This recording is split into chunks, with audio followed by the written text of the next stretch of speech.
selamat datang kembali Sobat Biru dan teman-teman semua. Kembali lagi di podcast Bincang Biru bersama saya Adri Agustiningrum. Kali ini yang akan kita bahas adalah tentang Pancasila di era sekarang, di era digital ini. Kenapa kita pilih tema itu? Karena pada tanggal 1 Juni adalah bertepatan dengan hari lahir Pancasila. Dan dengan tema itu saya sudah undang seorang yang sangat expert ya, bisa dibilang begitu ya, karena sebagai Bapak dosen pendidikan Pancasila dan kewarganegaraan, Mbak Ningrum. Oh iya, Pancasila. Ya.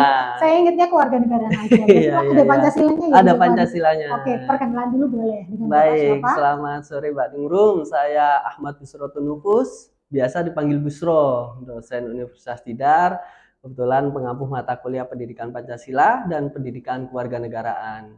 Oh iya, FYI ya teman-teman. Pak Busro ini juga baru selesai dari studinya di kuliah S3 di Universitas Pendidikan Indonesia, jurusan Pendidikan Kewarganegaraan. Baru 1 bulan yang lalu, Mbak Ningrum. Alhamdulillah, selamat Pak Busro ya. Ya, terima kasih Mbak Ningrum. Dokter di dewan mata.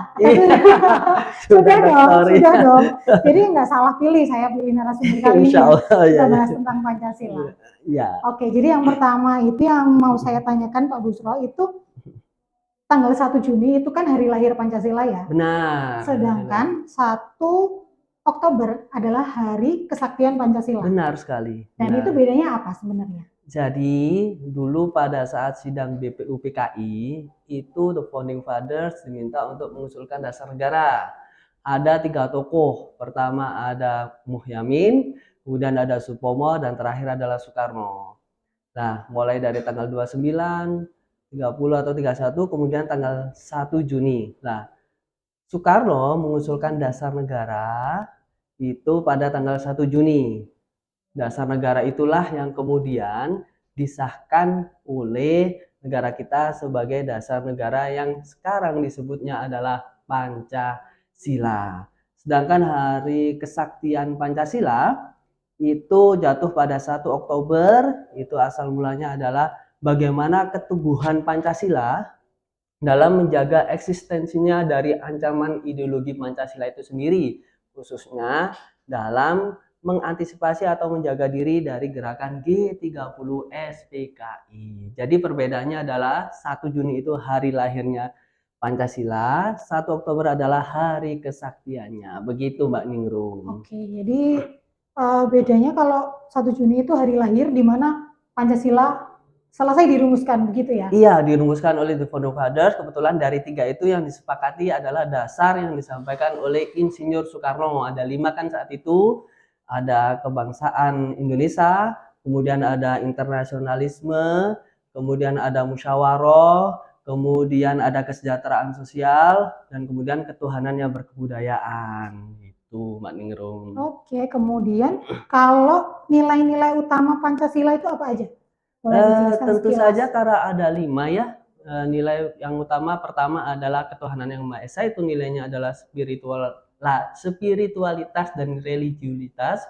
Kemudian yang kedua adalah kemanusiaan, yaitu nilai kemanusiaan. Kemudian yang ketiga persatuan, itu adalah nilai nasionalisme. Kemudian yang keempat adalah nilai kerakyatan atau mufakat atau demokrasi juga bisa. Kemudian yang kelima adalah nilai keadilan sosial. Itu nilai-nilai utama di dalam Pancasila, Mbak Ningrum. Oke, nilai-nilai utama itu kan sangat luhur, sangat bagus ya. Benar. Dan menurut Pak Busro, kalau nilai-nilai utama Pancasila itu masih relevan nggak untuk generasi yang sekarang? Oh iya, tentu saja. Generasi Z ya kita. Iya, sebenarnya Pancasila itu apapun zamannya, apapun eranya itu sangat relevan.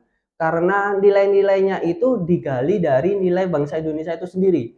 Sehingga kehidupan masyarakat Indonesia, walaupun dia berkontribusi dalam kehidupan masyarakat global, nilai-nilainya itu tetap masih relevan. Karena semuanya sudah tersakup di situ, Mbak Ningrum. Sehingga apapun aktivitasnya tentunya nilai Pancasila itu masih relevan. Buktinya sampai sekarang masih kokoh kan? Iya. Ya, masyarakat masih menjaga itu berarti masih tinggi nilai-nilainya terjaga itu dan relevan. Iya, memang relevan dan masih mungkin setiap hari Senin ya. Kalau dulu kita sekolah kan masih ada upacara kan ya. Dan masih dibacakan. Iya. Cuman apa ya? ketika melihat perkembangan zaman sekarang itu, apakah Pancasila hanya di atas kertas atau memang masih kita maknai secara apa ya, kehidupan sehari-hari gitu loh. Sebenarnya kita tidak perlu menyebutkan, oh aktivitas saya ini sesuai dengan Sesuai, Pancasila, nggak iya, perlu iya, iya. sebenarnya ya.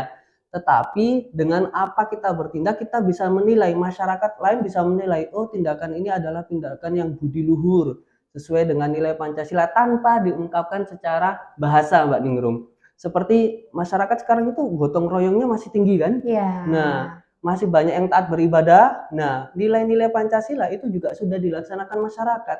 Sehingga tidak perlu disampaikan secara lisan, nilai itu pun juga sebenarnya sudah dilakukan oleh masyarakat. Itu pengamatan saya ya.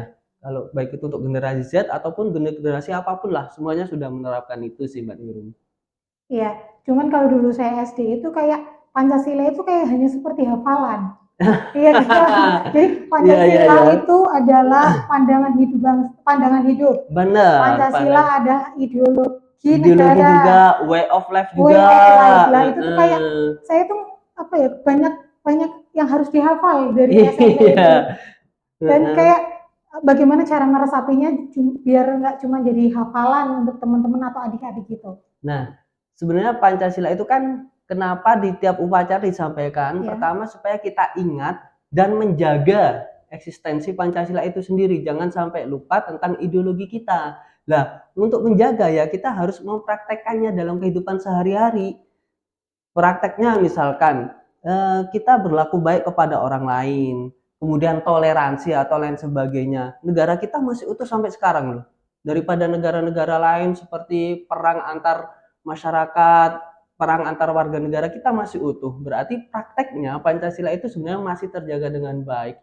Ketika saya lihat di komentar netizen Mbak Ningrum, itu kalau sudah ada berkaitan dengan perselisihan itu pasti justru masyarakat yang berkomentar itu bagaimana supaya mereka tetap bisa bersatu, saling memberikan masukan. Iya. Jangan seperti ini, jangan seperti lah. Itu sebenarnya semua pengen menjaga eksistensi itu sih Pak Nurul. Iya.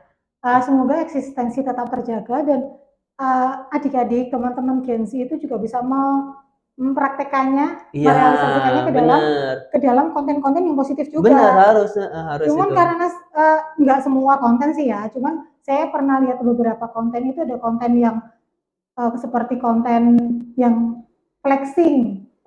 Flexing itu kan sebenarnya Oh, tidak, katanya tidak kurang manusiawi dan iya, sebagainya. iya. Terus ada konten prank. Nah, itu kan Heeh, ya juga kurang memanusiakan heeh, manusia ya. benar-benar, iya Dan benar. itu kadang malah banyak yang nonton. Saya nggak tahu ya yang nonton Iya, itu iya, iya, iya. support Heeh. atau dislike. Saya kan nggak tahu. Tapi Iya, yang jelas itu jadi banyak yang nonton. Saya takutnya tontonan itu dilihat oleh anak-anak yang lebih di bawah usia. Takutnya heeh, menjadi benar. tuntunan mereka. Iya. Nah, itu gimana tuh biar tetap menjaga konten di koridor yang Pancasilais gitu. Nah, sebenarnya fenomena flexing ataupun yang lain sebagainya, hedonisme Iya, ataupun iya, yang lain betul, betul. sebagainya itu ya, saya lihat mungkin itu adalah semacam skenario bagi influencer-influencer untuk menarik perhatian atau Oh, viewers ya. Tetapi mungkin kenyataannya influencer itu sebenarnya tidak begitu mungkin ya. Tetapi flexing itu juga saya lihat ada beberapa yang sifatnya positif. Sehingga mungkin mereka dengan kehidupan kaya itu mereka tidak melupakan rakyat-rakyat yang misalkan membutuhkan. Banyak kok orang-orang flexing kemudian memberikan sedekah, membantu, apalagi ketika puasa, bahkan lintas agama Mbak Ningrum. iya. Nah itu juga banyak manfaatnya, sehingga bagaimana kita membuat konten itu jangan sampai hanya sekedar memberikan sisi negatif, tetapi juga ada sisi positifnya. Mungkin di awal cara dia mencari viewer adalah dengan flexing, tetapi nanti di kemudian hari saya harapkan influencer-influencer ini Iya. menunjukkan sikap positifnya gitu. Karena mereka sudah banyak pengikutnya, otomatis generasi-generasi penerusnya juga akan mencontoh gitu kan, seperti itu Mbak Ningrum. Iya. Konten-kontennya kan banyak banget nih ya. Banyak sekali, Iya. iya. Tapi yang namanya netizen juga banyak ya. Jadi memang Ya variatif ya jadinya. banyak yang menanggapi itu secara positif juga ada, Benar, yang tapi negatif yang pun juga menanggapi ada. secara negatif juga banyak. Iya, Memang semuanya itu tergantung kita ya iya dalam benar tergantung menanggapi kita, konten heeh. itu ya. Kalau memang itu sesuai dengan kita ya kita tonton, kalau enggak ya skip gitu Iya, aja. benar-benar. Yang penting kalau misalkan nonton konten, kita sudah pengen komentar negatif, lebih baik ditahan, udah Iya, tinggalkan, berarti emosi kita terkuras tuh kan. Kalau misalkan positif baru komentar gitu kan. Kalau wah pengen menghina atau apa udah tinggalkan aja, itu sudah mulai terkuras itu emosinya itu. Lalu kemudian masih ngomongin Gen Z, itu gimana sih caranya Pancasila itu bisa dikomunikasikan dengan Gen Z biar dia lebih apa ya, mungkin lebih tertarik karena dari dulu ya, bukan gimana-gimana nih. PPKN itu kayak pelajaran yang cukup Banyak, membosankan benar nggak sih benar benar gitu loh. benar. Benar. Jadi memang banyak komentar seperti itu saya dengar ya, karena mungkin karena metodenya kebanyakan Iya, ceramah betul gitu kan. sekali. Nah, itu pendidik juga sebenarnya tantangan bagi pendidik bagaimana menciptakan pembelajaran yang kreatif dan disukai. Kan ada PAIKEM tuh, pembelajaran aktif, inovatif, kreatif dan menyenangkan gitu kan Mbak Ningrum. Nah, tantangannya justru sekarang hadir pada generasi Z gitu kan, atau generasi-generasi muda-muda sekarang gitu kan, bagaimana supaya bisa mencintai Pancasila gitu kan. Nah, tentu saja mereka juga harus ada leader, contoh seperti influencer itu, karena tadi Mbak Ningrum sampaikan cenderungan mereka mencontoh itu tinggi, sehingga mungkin guru bisa memberikan contoh seperti itu kan. Kemudian bagaimana generasi-generasi muda ya tentunya dia harus terlibat membuat konten-konten yang kreatif, mungkin dengan sifat humorisnya atau dengan sifat menyenangkannya, dengan sifat dia yang mencintai sosial ataupun lain sebagainya, dia bisa memberikan contoh itu gitu kan. Apalagi sekarang humoris juga, kita orang yang humoris itu kadang juga banyak nilai-nilai yang bisa kita sampaikan ke mereka gitu kan Mbak Ningrum. Nah itulah kreatifnya dunia digital itu kan. Kalau menurut pandangan saya sih seperti itu gitu kan. Karena memang dari dulu pelajaran PPKN tuh kayak bikin ngantuk. Iya, bikin ngantuk. Apalagi kalau siang sore kan. Terus bukunya agak tebel. Isinya teori gitu kan. Nggak ada gambarnya. Ya kalau masih SD masih ada gambar kan. Kalau kuliah nggak ada gambar kan. Dan kita harus benar-benar membaca dengan benar-benar. Apa ya, dengan seksama agar materi itu bisa masuk ya. Iya benar. Jadi memang harus mungkin dosen atau guru bikin konten yang variatif, yang inovatif supaya menyenangkan juga. Benar. Bagaimana PKN itu menyenangkan gitu kan. Mungkin diberi tugas untuk buat konten kreator yang menyenangkan misalkan gitu kan. Mereka suka kok anak-anak muda itu ketika di kelas itu juga mereka sebenarnya suka dengan pembelajaran yang banyak humornya, suka yang penting materinya tersampaikan gitu Mbak Ningrum. Oke, jadi yang terakhir aja nih, karena udah cukup lama ini, jadi kalau harapan atau saran dari Pak Busro sendiri untuk teman-teman Gen Z atau teman-teman mahasiswa itu agar supaya tetap punya karakter Pancasila itu gimana? Begini teman-teman, Pancasila kausal materialisnya itu adalah bangsa Indonesia sendiri sebenarnya. Jadi dasar-dasarnya sumbernya itu dari bangsa Indonesia. Makanya itu harapannya sampai kapanpun, walaupun misalkan nanti bergelut di dunia internasional, teman-teman itu memiliki prinsip act locally, think globally. Bertindaklah secara lokal dengan menjaga kebudayaan-kebudayaan kita, tetapi berpikirnya global. Namun dengan balance keduanya. Nah, dengan begitu Anda tidak akan melupakan budaya-budaya bangsa Indonesia itu sendiri, sehingga budaya-budaya luhur kita itu tetap terjaga. Bangsa kita terkenal dengan sopan santun loh Mbak Ningrum gitu kan. Suka menyapa orang luar, suka kalau ke kita kan, pergi ke Indonesia ramah. Itu kan budaya kita, kausa materialisnya kita. Pancasila mengajarkan itu kan. Jadi teman-teman harus act actually, kemudian think globally. Itu saran yang paling utama menurut saya Mbak Ningrum. Iya, jadi teman-teman semua tetap menjaga itu dari hal-hal kecil mungkin ya. Benar, jadi kita hal kecil menyapa apapun. Orang yang lebih tua.